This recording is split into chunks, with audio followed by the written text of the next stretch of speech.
In this seventh part of Gog and Magog, we are still going to continue with Revelation. We're going to delay the part of the Adventist pioneers just a bit, because it is also necessary to know what Gog and Magog is in the millennium. Why? Well, because we must see a prophetic fulfillment about it, to later return to Ezekiel 38 and 39 to obtain more clarity of concepts. It is worth it to be able to capture all that is about Gog and Magog. It is not a matter to be seen wham bam and that's it. It must be much deepened.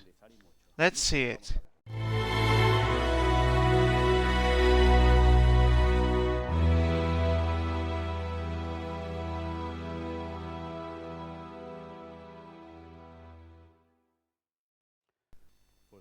Well, yes, we are going to see again the Adventist Bible commentary, this time the 7th volume, and this is a must. We must see, before looking at what the pioneers were saying about this matter, we must see these details.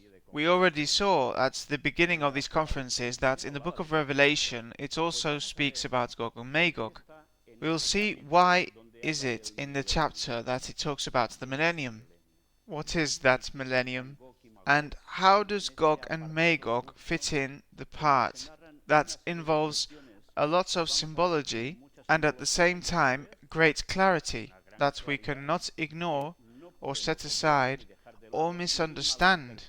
We're going to do a review on what does the chapter 20 of Revelation say. We will read until when Gog and Magog is mentioned. We will be analyzing the previous verses until we reach the last one mentioned.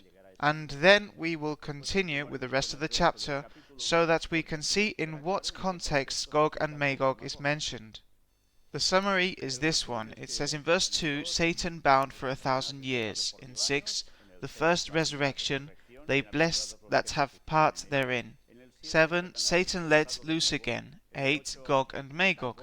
10, the devil cast into the lake of fire and brimstone. And verse 7, the last and general resurrection. Now, why have I wanted to show you this section of the commentary? Well, because we must comprehend very well what is going to happen at the end of times. If we don't understand this, then we are going to fall into doctrinal errors that will make us say complete nonsense on what is going to happen in the second coming of Christ and further on.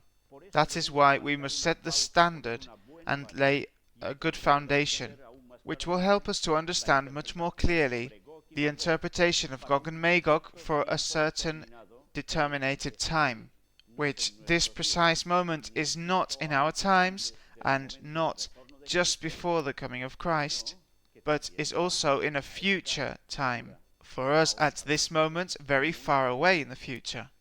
Let's see it. The text says to us, And I saw an angel come down from heaven, having the key of the bottomless pit and a great chain in his hand.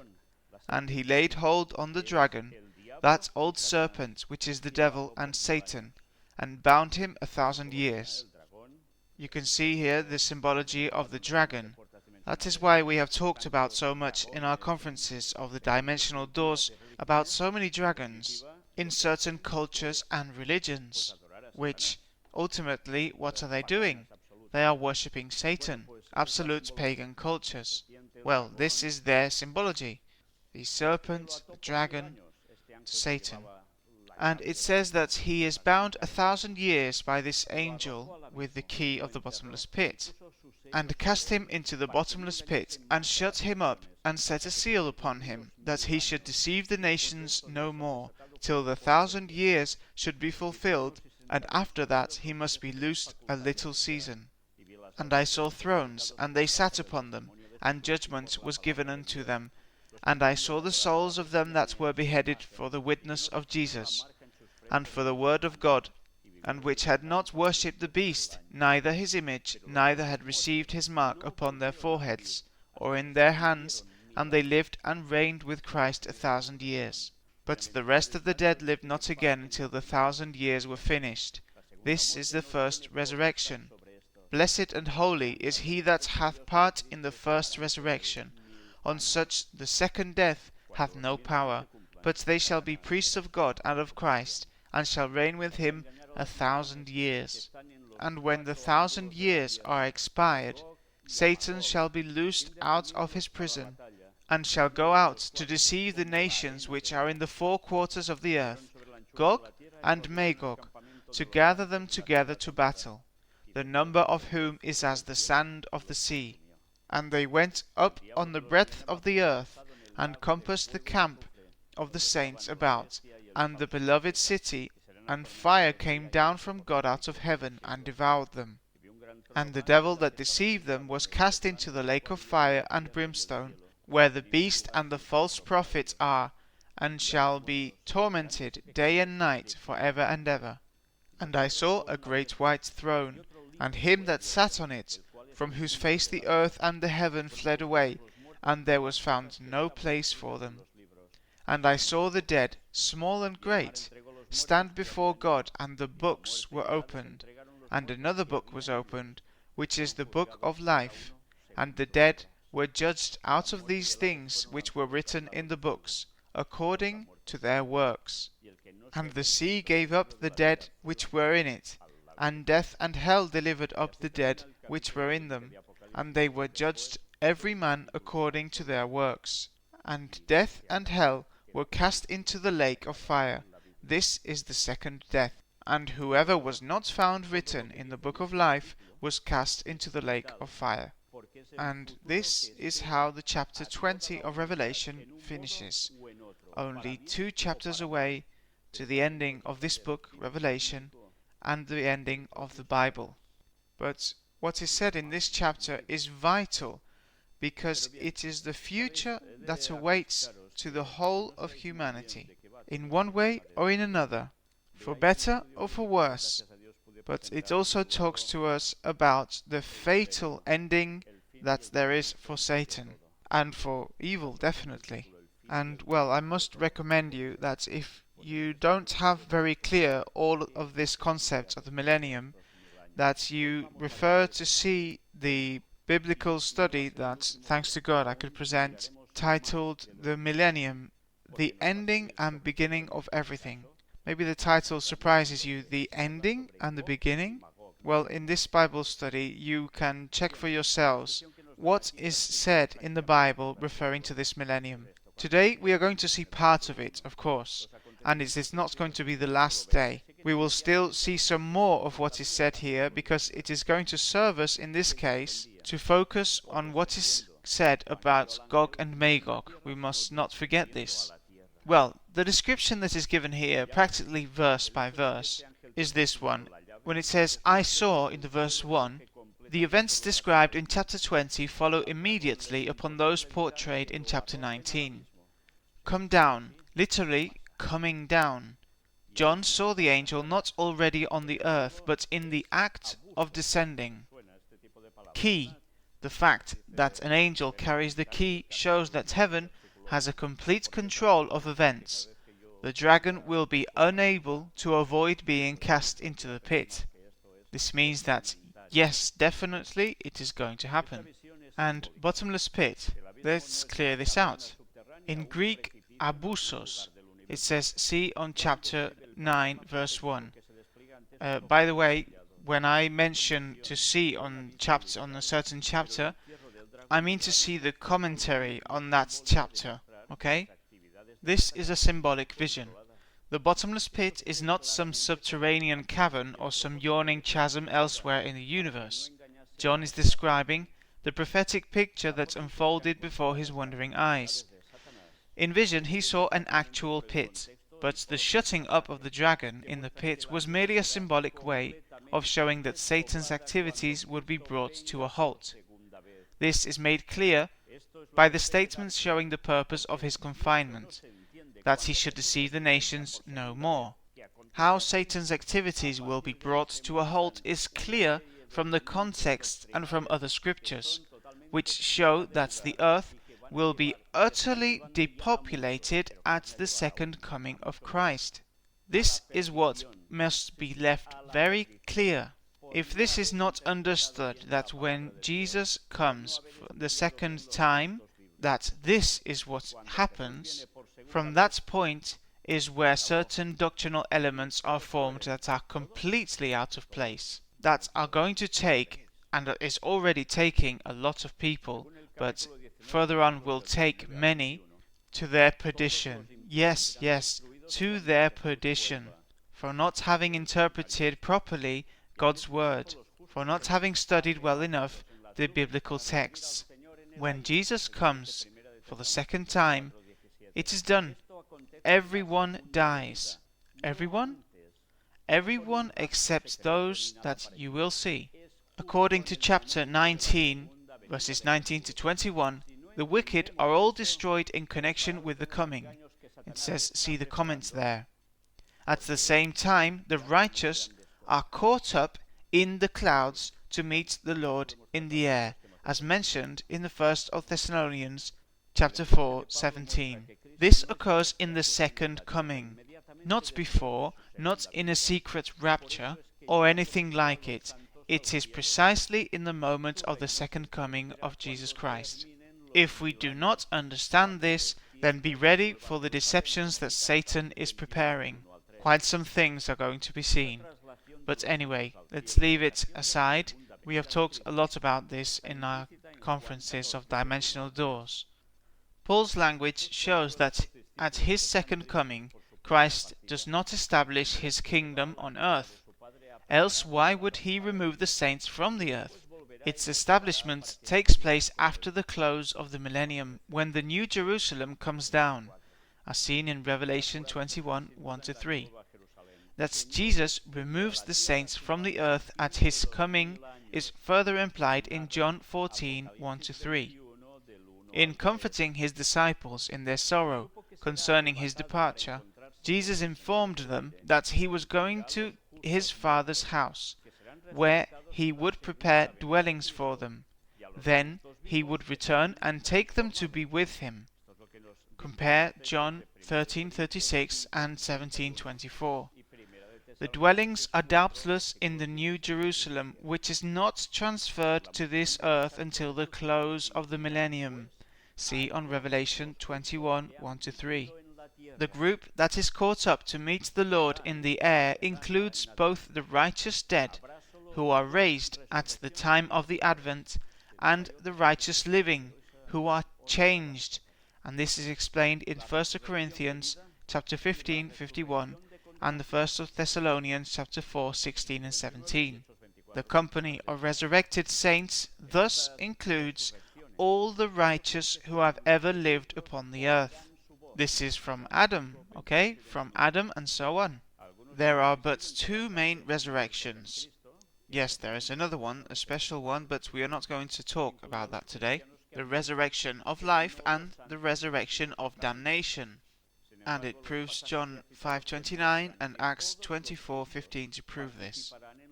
At these resurrections, all that are in the grave shall come forth, as in John 5 verses 28 and 29. Some have insisted that the phrase dead in Christ, as seen in 1 Thessalonians 4:16, includes only the Christians who have died, and that the Old Testament saints are not included. But the above scriptures show that all the righteous come forth in the resurrection of the just. The phrase dead in Christ need not exclude the Old Testament saints, for they died with their hope fixed on a Messiah to come. This is the case of the believers, those that were considered God's people. Their resurrection is dependent upon the resurrection of Christ, for only in Christ shall all be made alive, as in 1 Corinthians 15:22. Therefore, not only those that were believers in a Messiah to come are resurrected, but also from other places in the world where the gospel had not arrived, those people are judged according to their conscience, as is mentioned by the Apostle Paul, and they also are going to be saved, many of them, but evidently not all of them. They will still be a minority between all the people that were there. Between those there will be saved, because deep down they were doing God's will, but according to what they knew, where their knowledge arrived. The resurrection of the righteous is further described as the first resurrection in Revelation 25 and 6. Much confusion has been brought into the millennial doctrine by those who fail to recognize that promises to ancient Israel were conditional on obedience. Once more, this must take us to Gog and Magog in Ezekiel chapters 38 and 39, which we have been dealing. The ancient Israel would have done many things if they would have fulfilled God's will, but they did not do it, and the promises and prophecies were conditional, and there would be certain things in those prophecies that would be able to be fulfilled, and others that not anymore. That is what we must carry on to show, but for the moment let's continue on this. Many fanciful theories are advanced by those who attempt to fit a fulfillment of these ancient promises into the eschatological picture of the New Testament. This is more than the New Testament writers attempt. Inspired by the Spirit of God, they present a consistent picture of the last day events. They show how events that might have met a different fulfillment had the Jewish nation accepted their divine destiny will be fulfilled with respect to the New Testament church. They show the true position of the Jew in New Testament times and accord no special place to the Jews as a nation. In one of his parables, Jesus clearly revealed that when the Jewish nation rejected Christ, the kingdom of God was taken from them and given to a nation bringing forth the fruits thereof. It's a C commentary on Matthew 21:43. The Jew now stands in the same relationship to God as the Gentile. See commentary on Romans 11. And now I must say to you, if you do not know what Romans chapter 11 is about, and the chapters that are very near to it, then I recommend you to see the series we presented, thanks God, referring to the Jews in the end of times. Take a look to that series, because you will understand then how, when the text is well applied, many will stop believing in that Zionism that has been put in their heads by their churches, which in no way corresponds with God's word. And this is in the most part of the evangelical world, unfortunately. All said this, let's carry on. For an extended discussion of the role of the Jews in Bible prophecy and of the conditional nature of the prophecies made concerning them, see Volume 4, pages 25 to 38. This is Volume 4 of the Seventh-day Adventist Bible Commentary. A careful survey of all the evidence shows that the Jews, as a nation, play no special role in millennial events, that is, the millennium. As individuals, those who, through the centuries of the Christian era, have accepted Jesus Christ are saved as members of the Christian Church. Along with other saints, they rise in the first resurrection and are translated. Those who persist in their rejection of the Messiah rise in the second resurrection. This is seen in the commentary of Revelation 25. I must clear out also that there are Jews throughout the history, already from the times of Christ, where the generations pass and they have not been taught, referring to who is the real Messiah. It is completely unknown to them that it was Jesus, and they did not accept it because they were not instructed for it. But according to what they knew, they did things correctly according to their knowledge and feelings, and they also are going to be saved. But it comes a moment when everyone can know who Jesus was, more than enough, and also to know the truth. And when that is presented to them, evidently they also will have to take a decision, and that is what is going to determine if they are saved or not, or if they are going to be taken to the great deception as well. And I'm not referring to our conferences, I am meaning the great deception coming from Satan. Having said this, it is worth to make clear that although the role of the Jews in the millennium has no place, does this mean that there is not a determined role referring to that land of that ancient Jewish people where Israel and Palestine coexist? Well, this we must pay attention to as well, because there is a lot written about this, but it is necessary to interpret well so as to not deviate from the truth, because it cannot be said with total security that no, that land, that area of the earth has no role whatever in the prophecy, because it is vital until the last moment. And this I am not making it up, because Daniel himself wrote it, and this is no joke, and other prophets of course. The removal of all the saints to heaven and the destruction of all the living wicked leave the earth totally depopulated. Furthermore, the fearful convulsions of nature connected with the 7 last plagues, and remember also convulsions of war, we must not forget this. It says, see commentaries on chapter 16, verses 18 to 21. Leave the earth a scene of utter desolation.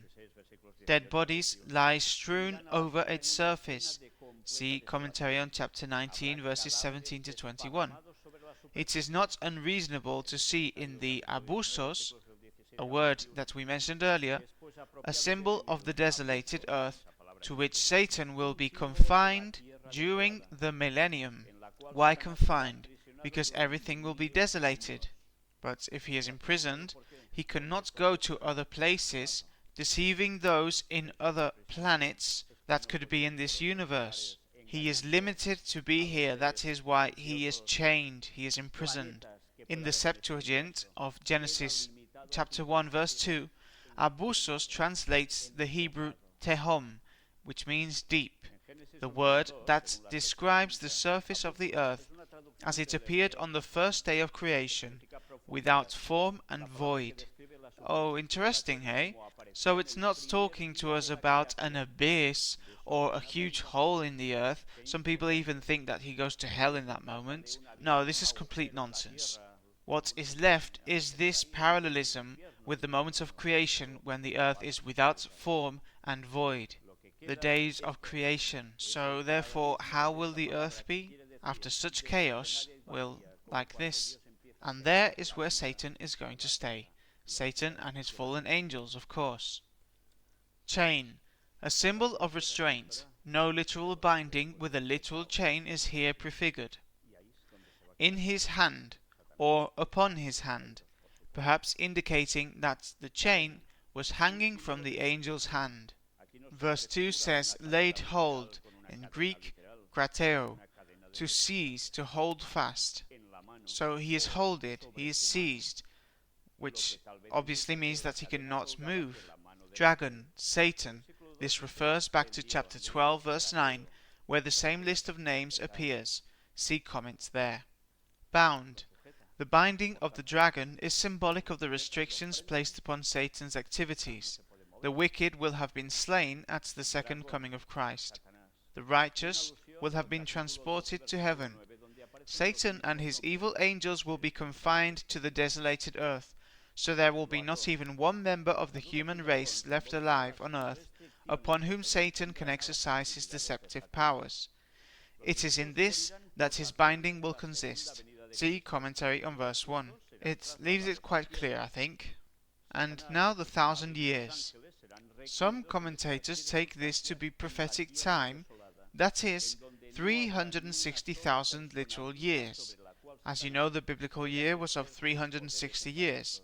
Well, some believe that it will be 360,000 literal years, basing their interpretation on the fact that these verses are symbolic, and that therefore the time period must be symbolically interpreted. Others point out that this prophecy contains a mixture of literal elements, and that therefore it is not necessary to understand the expression symbolically.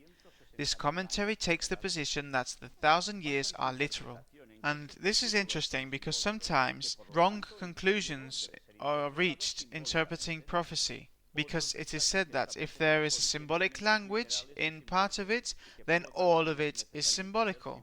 And it is not like this. Sometimes there are parts that are symbolical and other parts that are literal. And if we don't understand this, then we have a problem. Well, here they say that those 1,000 years are literal, and why do I have to believe it? Why can I not believe the other? Well, very simple. Why does our week have 7 days? And why does the Bible say that one day equals 1,000 years, also in symbolic interpretation, in prophecy, depending on the context? I am not saying that creation was done in 7,000 years, eh? It was 7 literal days. But, as is said by the Apostle Peter, and also in the book of Psalms and many other places, as also all that we have presented, how the week of 7 days, being 6 days and one of rest, being the first 6 days, days of work, and on the 7th we stop, we rest. And this is nothing more than the teaching that was left for us, that our 7-day week since the creation is precisely the symbolic teaching of what was going to be our life on earth. 6,000 years of sin, and then what? Our Lord Jesus Christ would come, and he would give us that day of rest. That would be equivalent to those 1,000 literal years. Because we rest on Saturday, on the rest of the Holy Sabbath, not on Sunday or Friday or any other nonsense. The Sabbath is the only authentic day of rest, from the sunset of Friday to the sunset of Saturday. And it is the equivalent of that millennium that we are about to enter. And that is fulfilled in the year 2031 with the coming of our Lord Jesus Christ. That is why no matter what, those 1,000 years are literal. The language used to bind Satan and all the rest is symbolical, of course, and this can be applied also in other prophecies. And we must understand it very clearly, like the language used, and now I advance this, with the 144,000, those that are virgins. Now, what is this? The 144,000 are those that are going to stay alive when Jesus comes for us. The rest of saints that are going to be saved are going to die through the persecution or by disgraces, by whatever means. But only 144,000 living literally that will get to have the character of Christ and will remain without sinning, and are those that are going to be taken along with those that will be resurrected from all times for salvation, and these two groups will ascend to heaven. Now, does this mean that they are virgins and have not had contact with any woman? Therefore, what would they be then? Youngsters, all of them? Does it mean this, or what? No, you know that in prophecy what it means to not be contaminated with woman. The woman refers to the church. It means to not contaminate with doctrines of churches that are not in the full truth. And this group of people have remained in the truth. Can you notice the language? That part of it is literal and the other part is symbolical, just like with the millennium. Anyway, let's carry on. Well, maybe some people may say, well, if only 144,000 are going to stay alive, then all of us are going to die. You know, the typical thing in the movies, we're all going to die. No, 144,000 are not going to die. And if you die, and you die in faith, then relax, you're going to be saved. But we must try to be of those 144,000, because that means that we are going to make an effort to have the character of Christ. We are going to approach much more to Him until He forms a total part in our life, and us in Him. And we will not do it only by our own efforts, but trusting in what God can do for us. Anyhow, let's move on, or else we will distract from the topic. Verse 3 says bottomless pit, and it says see commentary on verse 1. Set a seal, in Greek sphragizo, to seal. For the functions of ancient seals, see commentary on chapter 7:2. The present seal may be compared with that placed on the tomb of Jesus in Matthew 27:66. The sealing symbolizes that Satan will be effectively restrained for the period indicated. Something that is sealed is closed, meaning that Satan is imprisoned here. He cannot go out of the earth. Deceive the nations, says the text. Satan's work of deception will be cut short by the depopulation of the earth. There will be no one whom he can deceive. See commentary on verse 1. Of course, well, all of them will be dead. The wicked will be all dead, and the saved will be all in heaven. So who else is he going to deceive? He can't. The fallen angels are all deceived already, so. Must. In Greek, day. It is necessary. Day suggests necessity based upon moral and ethical reasons. Here it is a necessity because God wills that it shall be so, as a part of his divine plan, meaning that no matter how, it is going to be done. Loosed. This represents the reverse of the binding of the devil at the second coming of Christ. Satan is again to be in the position to deceive men, to work his will with them. It's in opposition to God. It was the depopulation of the earth that terminated his deceptive work. His loosing will therefore be accomplished by a repopulation of the earth, an event brought about by the resurrection of the wicked at the close of the 1,000 years. It's evidence, really. It's not that there are going to be people there having loads of children. No. It is the wicked that are going to be resurrected 1,000 years later after the second coming of Christ. And that is when he can deceive once again when he is untied. And it says, see on commentary of verse 5. These newly resurrected ones will be subject to his deceptions as he plans his final test of strength with Jehovah. And what will he say to them? He will say, I am the one that has resurrected you. Now let's go against them, against the reign of God. Basically, let's go and kill them. And then we will be the ones that will rule. Basically, this is what is going to happen. A little season, or a little time. How long this little time will be, we are not informed. It will be time enough for Satan to organize the resurrected wicked for an assault upon the New Jerusalem. Well, it's evident that after speaking about referring to a millennium, a little time is not going to be talking about another 1,000 years. Compared to a millennium, it will be a short time. But yes, they are going to prepare for that, to do the last assault upon the New Jerusalem. But then are they going to go to heaven, to the New Jerusalem, to attack? No. Because the New Jerusalem is going to descend. In truth, that is the third coming of Christ. But this time with all the saints, with all the saved of all times. The verse 4 says thrones, symbol of authority to exercise rule as a king, as in chapter 13 verse 2, or as a judge, as in Matthew 19:28. Judgment. In Greek, krima, sentence, verdict, a decision rendered. Here krima seems to mean the authority to pass sentence. The passage does not refer to a verdict in favor of the righteous. The saints sit upon thrones, which fact indicates that they are the ones who will pronounce sentence. The passage is doubtless an allusion to Daniel 7:22. Well, as you know, there is a perfect correlation between Daniel and Revelation, where the prophet notes that judgment was given to the saints of the Most High. For judgment, the Septuagint of Daniel reads crisis.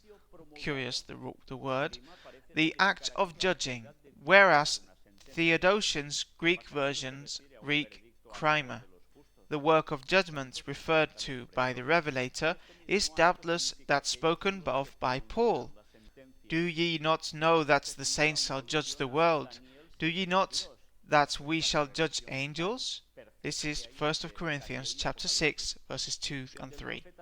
Not only are we going to judge the wicked dead that are not going to be saved, but even also the fallen angels, because they are those that sinned, that went against God, following Satan. The work of judgment will doubtless involve a careful investigation of the records of evil men, so that every man will be convinced of the justice of God in the destruction of the wicked. So, what is going to be done in this judgment is verify why God has not decided to save them. Why has he not taken all those dead wicked to him in heaven? And there is when God's judgments are verified as righteous and just, and that all those angels that followed Satan in his rebellion, and Satan himself, cannot be taken to be saved. So what will we do? We will check the righteous judgments of God, and logically the sentence will be left clear. It also says something interesting, mentioning the Desired of Ages, page 58, and see the Great Controversy, pages 660 and 661, written by Ellen White, where she describes very well all this. Souls, see on Revelation chapter 6 verse 9, and also on Psalms 16:10. Beheaded, in Greek pelekizo, literally to cut off with an axe, specifically to behead. The word comes from pelekus, an axe. The axe was the usual instrument used in executions in ancient Rome. Later it was replaced by the sword. See that it mentions the souls of the beheaded. Well, it's this. And once more, the concept of soul. See what we presented in the biblical studies, because if not, it can be very badly interpreted, or we know the correct concept of soul, or if not, we are in terrains of spiritism. Careful. Witness of Jesus, or testimony of Jesus. See commentary on chapter 1, verse 2 and 9. Here the witness borne about Jesus. These are the ones that are witnesses of Jesus and are beheaded. Has this happened during many years in the story of Christianism? Yes. And is it going to happen again at the end of times?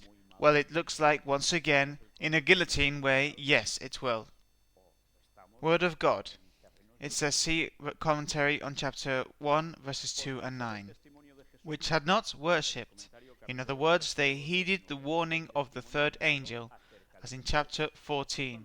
Well, and I have to say, it's worth to mention also the fourth angel of Revelation 18, which is the last message to this world and the continuation of the three angels' message of chapter 14 of Revelation, that it even gives them more power, and refused to render obeisance to the power represented by the beast, even though threatened with boycott and death. See commentary on chapter 13, verses 15 to 17. Yes, death and social isolation. As you know, no man will be allowed to buy or sell unless he accepts the mark of the beast. They will be under persecution, and many will die. Only two classes of saints are mentioned in this verse, martyrs and victors over the beast. This does not mean that they are the only ones to share in the millennial reign, for it has already been shown that all the righteous dead, not only the martyrs, come forth in the first resurrection. See commentary on Revelation 20 verse 1, and also Daniel 12:2. Perhaps the martyrs and the victors over the beast are singled out because they represent those who have suffered most. And it says here, see additional notes at end of chapter, note 2. We will see this later. Lived. The Greek may be translated either lived or came to life. The context seems to favor the latter translation, otherwise the declaration. This is the first resurrection, as in verse 5, is without proper antecedent. However, the victors over the beast are alive in the time immediately preceding the coming of the Son of Man, and the majority, if not all, will require no resurrection. See commentary on verse 1. Well, it says that most of them will not require a resurrection. Maybe this is not quite correct, because there are 144,000 that will not be resurrected because they will not die, and they will be transferred alive to heaven. But the rest of believers in the final message are going to die, and evidently they are going to be much more than 144,000. So this must be pointed out once more. And the text continues, hence some suggest that lived should be given the ingressive idea, and be understood as an explanatory term, thus they began to live, that is, to reign with Christ. Reigned. the question is raised, over whom will the saints reign if all the wicked have been destroyed? They are said to reign with Christ. When the seventh angel sounds, the kingdoms of this world become the kingdoms of our Lord and of his Christ, as said in chapter 11 verse 15. Daniel speaks of the kingdom and dominion and the greatness of the kingdom being given to the people of the saints of the Most High, said in chapter 7 verse 27. The saints have been under the oppressive rule of kings who had drunk of the wine of Babylon's fornication, as said in the message of Revelation 18. Now the tables have been turned. True, the wicked are dead, see commentary on chapter 22, but they will return to life at the end of the millennium period, see on verse 5. They are shut up, as it were, later to receive their punishment. In the meantime, the saints assist in the work of judgment that determines the punishment to be meted out. After the wicked return to life, they go down in utter defeat, receive their punishment, and are annihilated. It says, see commentaries on chapters 14 verse 10 and chapter 20 verse 9. Yes, because when the New Jerusalem descends, with all the saved that are going to enter it, and Christ also, and what is going to happen? That's the wicked that have been resurrected. Satan is going to say to them, let's go against them, because I have resurrected you, not God, I have done it. And for a while they will prepare the attack. Now imagine people from all parts of the globe, all around the world, preparing for this attack. And where is the New Jerusalem going to sit? In which continent? In which place? The Bible is very clear. The New Jerusalem is going to be placed where the actual Mount of Olives is. That will be split, and an immense esplanade will be made, and there is where the New Jerusalem will be placed. Therefore, for a period of time, all of the wicked resurrected are going to be advancing to this place to do the last war. The final battle, hey? And Satan will lead it with the best generals of history to go against the New Jerusalem. And there is where they are going to be annihilated. So, what is that going to be? Hell. Because they are going to be devoured by fire and brimstone. That is hell. Are they going to be burning eternally? No. They are all going to perish, and Satan will be the last one, being the most guilty of all of them. But all of them are going to die, and their result will be like the text says, as ash under our feet. And we will repopulate the earth. We won't live in the New Jerusalem, only we will go there on the Sabbath to worship. But we will not go there every day to live. We will live on the earth, a renewed earth, recreated, and we will be able to see that from inside the walls of the New Jerusalem. Aren't you awaiting that moment? With Christ. The millennial reign is with Christ in heaven, not on earth as many Bible interpreters assert.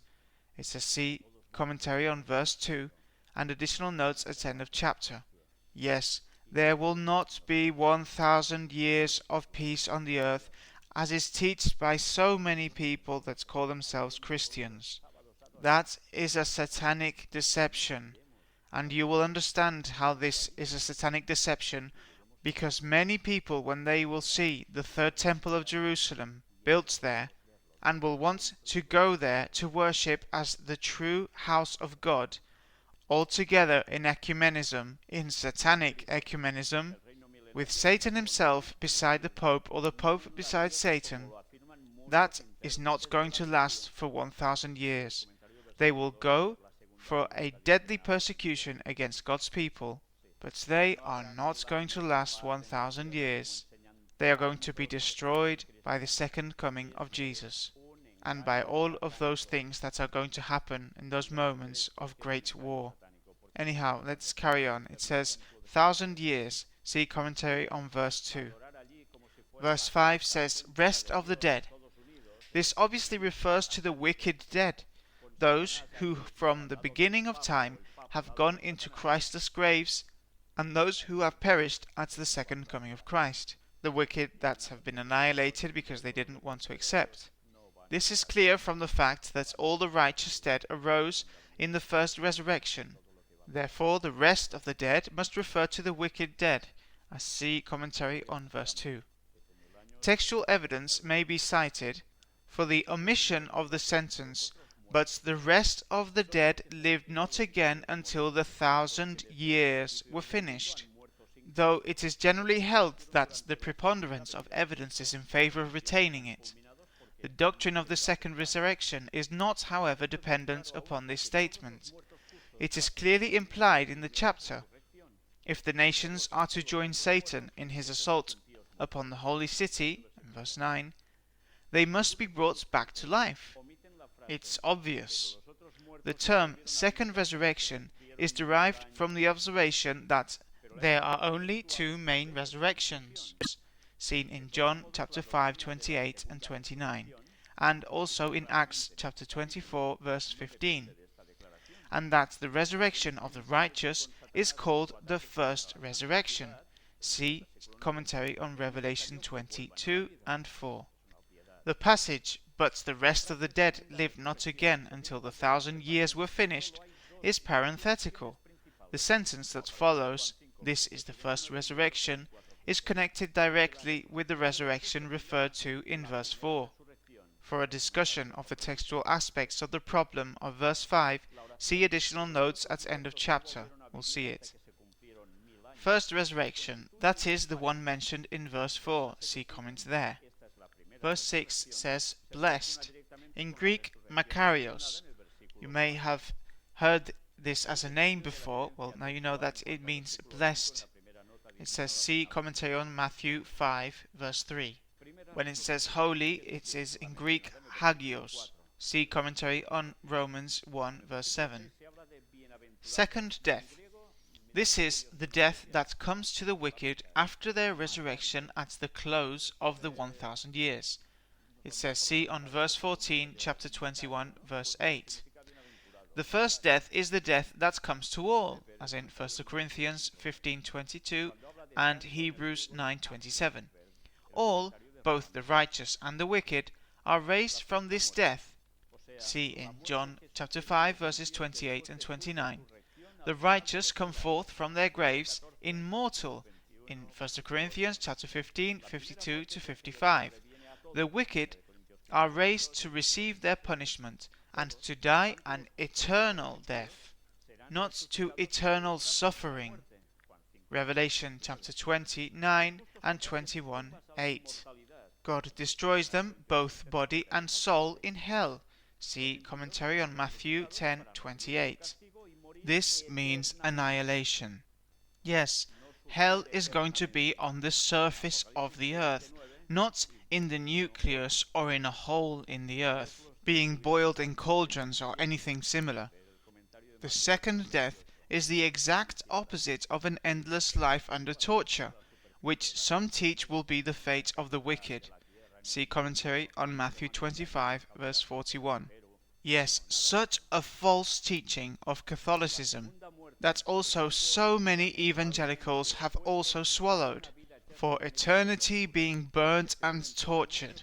And now Catholicism says something like, no, that fire is just like the separation of God, and it is like an inner fire.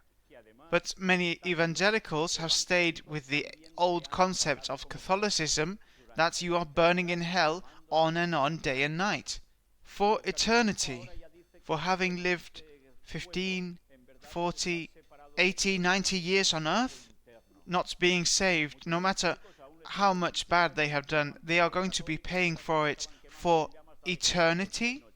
Does the term eternity fit in our heads, suffering? Do you really think that God's character is like this, being just and merciful?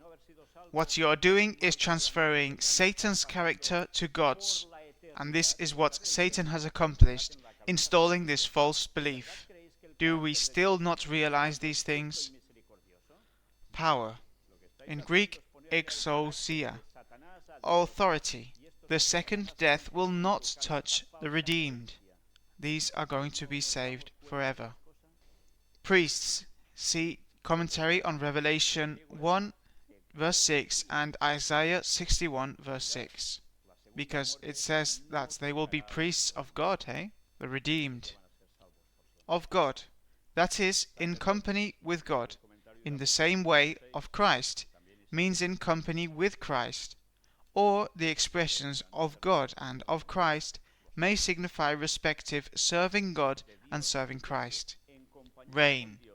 It says, see commentary on verse 4, also see additional notes at end of chapter on note 2. We will see later. Verse 7 speaks about loosed. It says, the confinement resulted from the removal of the righteous to heaven and the slaying of the living wicked. It mentions commentary on verse 2. The loosing will be accomplished by the resurrection of the wicked, which will provide Satan with subjects upon whom to practice his deceptive guile. Yes, he will deceive them once again. And we've nearly finished. Prison. The prison is the bottomless pit, the earth desolated at the second coming of Christ, where Satan had been confined during the 1,000 years. See commentary in verse 1. Satan is to be free to organize the resurrected wicked. This will be his final attempt against God before his destruction. And now we arrive to the part that we are interested in, but was necessary to put inside the context. And we still have to see the later context. And verse 8 mentions nations, Gog and Magog. These terms represent the hosts of the unsaved of all ages who come forth in the second resurrection. So all the wicked. For a discussion of the names Gog and Magog and the application of these symbols in Old Testament prophecy and in the present passage, see on Ezekiel 38, 1 and 2, which, thank God, we saw before this. Well, therefore we see that it speaks about Gog and Magog as those nations of the wicked from all over the earth resurrected in that second resurrection, and are going to be taken to what? To wanting to destroy the New Jerusalem with all that is in there of divine, including God's people, of course, and that they are not going to achieve this. So we can see the parallelism. We can see the verses of Ezekiel 38 that are here mentioned and more, and also chapter 39, where it mentions Gog and Magog, and we are seeing what applications it could have. And now we are seeing an application that we are completely sure is going to happen. When? In the year 3031 onwards, because we do not know the time that they are going to require to prepare for this war against the New Jerusalem. Therefore, as I said, this is a long time away from our perspective. But as you see, they are quoted as Gog and Magog. One application that is more than certain. But we must finish determining how, if possible, other chapters 38 and 39 of Ezekiel can be applied in our days or not. And I think that up to now we have shown quite enough to see that whoever thinks that it can't be, well, but this is not all of it. We have still a lot more to show, and evidently we will do it in the following conferences if it is God's will. First we will conclude with this part of the Adventist Bible commentary that is so necessary to be able to catalogue evidently Gog and Magog after the millennium, and understand well what happens in that context. But then we will go back and see texts referring to Ezekiel 38 and 39. Everything in its time. Maranatha 2031. God bless you.